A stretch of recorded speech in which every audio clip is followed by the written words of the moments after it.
Cassie White and Rachel Cleveland. So Cassie White is a UNT and PLP alumna. She graduated in 2015 with her MBA in Organizational Behavior and Human Resource Management. She is now a mentor with our program, and professionally, she has a varied background in human resources, and she's currently working for Your Cause as the President of Human Resources.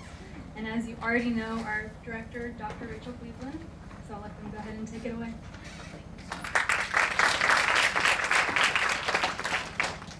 So we are going to switch off a little bit back and forth, and Cassie has had an extensive career in HR, so she has the unfortunate job of telling people when they aren't dressed appropriately, and we just want to make sure that you are never one of those people that she has to talk to, okay? So tonight, our big questions for you and big opportunities for you are to know and understand, first and foremost, what business professional attire is, what business casual is, and what it is not. Those are just as important. Cool? Awesome. Okay, well, we're going to go ahead and get started. Yeah, we'll switch. So why is this important?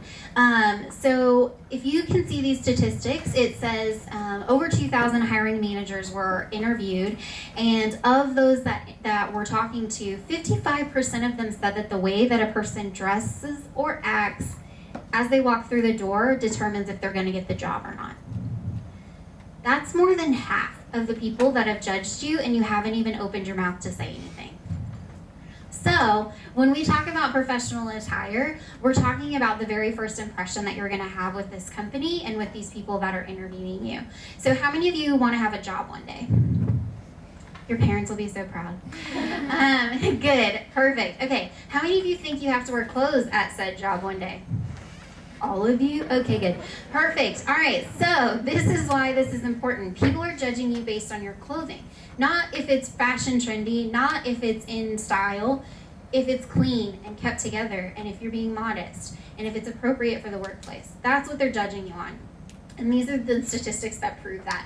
So again, we're gonna walk through what that looks like, and we'll get you into some specifics. So my biggest advice to you is you're living on a college budget. So professional attire can sometimes get really expensive, but definitely start with the basics. Have black pants, have a blazer, and anything in between, and you'll be fine. UNT does a really great job. We have a professional attire closet, so you can go in and get clothing for free, just like you would anywhere, like a food bank type of thing, but with professional clothing. There's one at the Career Center. There's also one here in the College of Business that's available to any student at UNT. So if you are somebody who is struggling, please take advantage of that.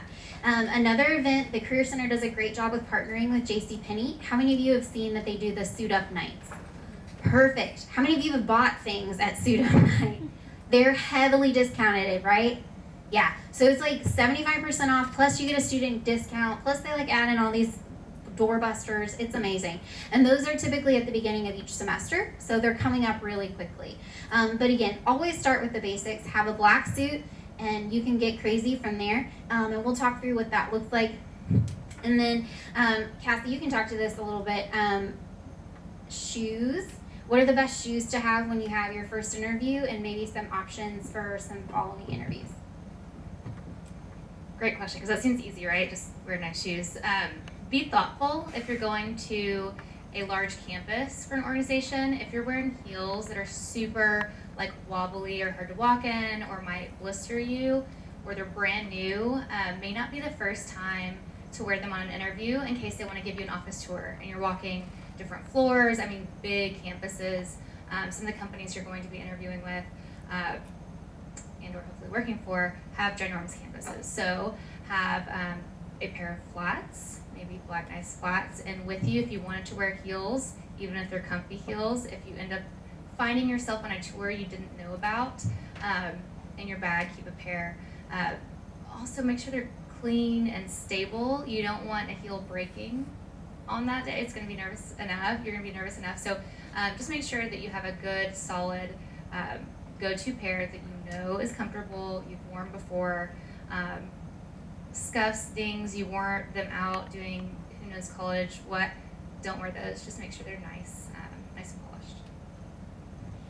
Yeah, the only other thing that I would add is to have some kind of catch-all bag that you can throw everything into. Not only is this helpful on an interview day, so you're not toting around a purse and not worrying about keys falling out and all that stuff. It's just all in one spot. You can throw it on your shoulder and walk out. This actually becomes the best thing that I've ever owned when I started working, because I don't know if you guys know this, but our campus is large and parking is never near where you want it to be, right? So I walk oftentimes a half mile between where I can park my car and my office. And one, I am never wearing heels on that walk. And two, the only way that I'm not wearing heels is if I have a second pair of shoes with me, if I have lunch with me, and if I make sure everything that is coming from my car to the office is with me in that bag. So I can't encourage you enough to get something like that. There's a couple good examples up here on the table. So it doesn't have to be, Target has good ones. It doesn't have to be expensive. It just has to be something that you can throw everything in and it looks professional and you can walk into an interview without things falling out or making noises or anything like that. So go ahead and go to the next one. So once you have black and white going on, I always encourage you to stay pretty neutral in your first couple of interviews. One, because they don't know you yet and you don't know them. You don't know what their style is, you don't know what their culture is like, so go for middle ground until you can decide if you're going to move one way or the other. You can start adding color, you can start adding prints, you can start adding all kinds of things to neutrals, but the thing is that you don't want it to be distracting. You want you to be the person that shines in an interview, to be the person that shines at your job. You don't want your clothes to take away from that. And there are many times when that is the case, whether it's they have blinging tops or they have things that hang down and they make noise. So before I was with PLP, I was a corporate recruiter for a financial firm here in Dallas. So I did 8 interviews a day for 2 years straight. So you could do all the math on that. Lots of people, right? So I always knew if the interview was going to go well within the first minute based on how many times they adjusted themselves in the outfit they were wearing. Because one, you're already uncomfortable and it's awkward, okay? And then two, your clothes aren't fitting right, so you're pulling at them and it's distracting not only you, but then it's also distracting the person that's interviewing you. And as a female, I can usually walk away from it and be okay, but if you're a female interviewing with a male and you're sitting here pulling on things, guess what he's actually thinking about? Not the interview, okay? So just be mindful of that. You want things that are going to be casual and comfortable, but at the same time, you want them to be something that you're not going to be pulling at the entire day, okay? So have, and I'll say this again at the end, have your go-to, I look amazing interview outfit that you wear and feel comfortable in and confident in, because that's going to be portrayed in the interview itself or in the job, right? It's not just a one-time deal. You got to move through it all moving forward. Anything you want to add to that? The color? Obviously, Cassie is for color.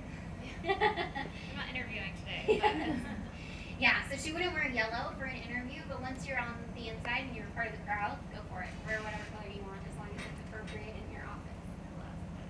Yep. And know where you're interviewing too. What the role is and the company and the type of job is very important. So if I were going into, say, for a fashion designer role and it's a super cool hip fashion company, I may not go black suit if I know somehow I know the culture of the place and they are wanting to see fashion. Not a huge majority of us are doing that. A financial services firm, they probably don't have a lot of loud color